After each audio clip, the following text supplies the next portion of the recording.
What if the one change that fixes your energy, your face, your sleep, your pain, and your blood pressure is the same change?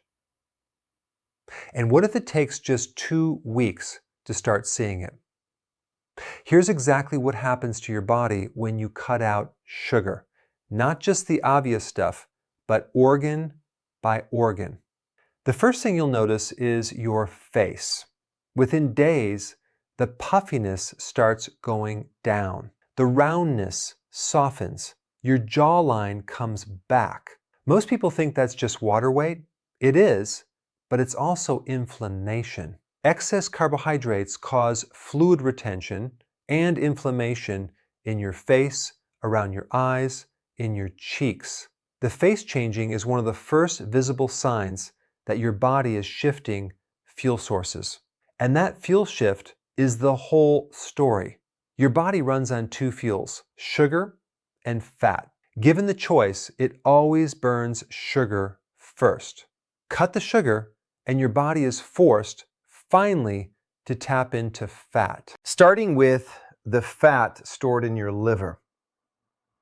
That's why the belly shrinks. The liver lets go first.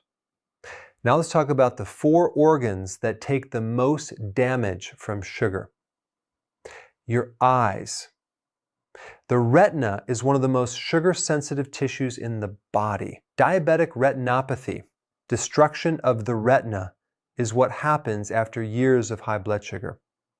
When you cut the sugar, blurriness starts clearing, vision sharpens, your eyes begin to heal.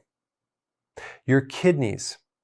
Too much sugar inflames the tiny filtering vessels inside your kidneys, literally rusting them out from the inside. That's why sugar in the urine and protein in the urine show up in diabetics. Cut the sugar and kidney function starts recovering. One of the most immediate signs, you stop waking up multiple times a night to urinate. Water follows sugar. No sugar in the blood, less urgency at night. I've had patients going to the bathroom 10 times a night.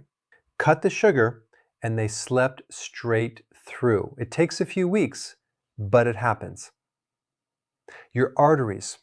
Excess glucose inflames artery walls, makes them thicker, narrows the channel that blood flows through. Sugar also converts to cholesterol. So high cholesterol is often a sugar problem, not a fat problem.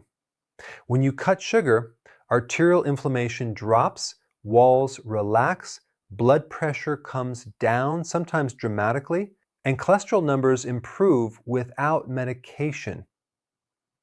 Your nerves and brain. Peripheral neuropathy, the burning, tingling, numbness in the feet that diabetics experience, is nerve destruction from chronic high blood sugar. That starts reversing. But also the nerves in your brain start healing, memory improves, focus sharpens, brain fog lifts. And your mood, this one surprises people, genuinely changes, calmer, more stable, less reactive. It's not psychological, it's biochemical.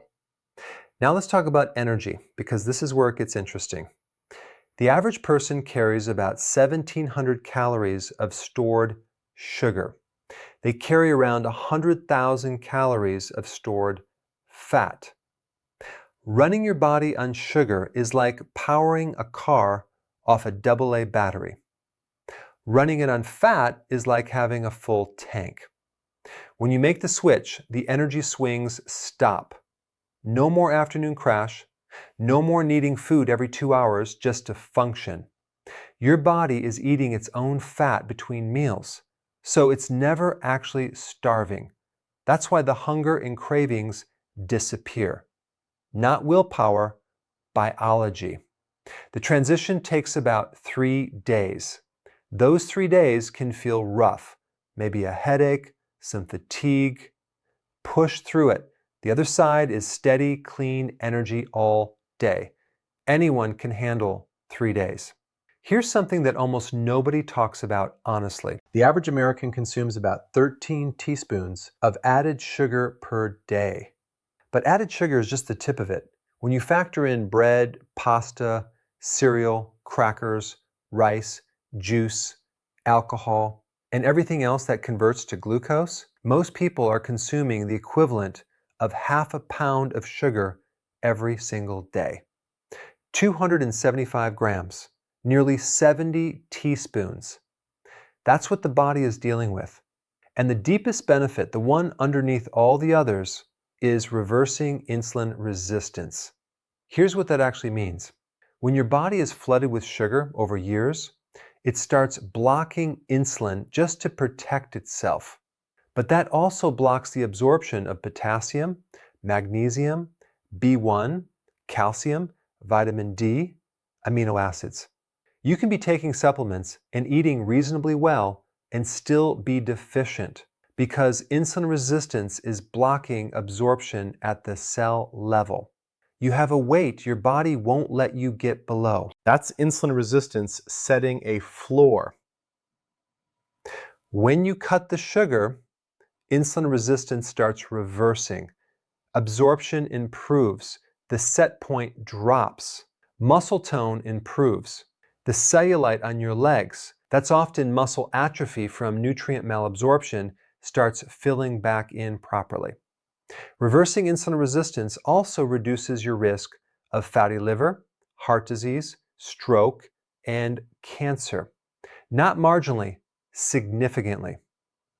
2 weeks. Keep carbs under 50 grams a day. That includes fruit, honey, bread, pasta, crackers, alcohol. 3 days to get through the transition, 2 weeks to see the change in the mirror. I've put together a step-by-step video on exactly how to start. It's linked below. Watch it before you eat your next meal.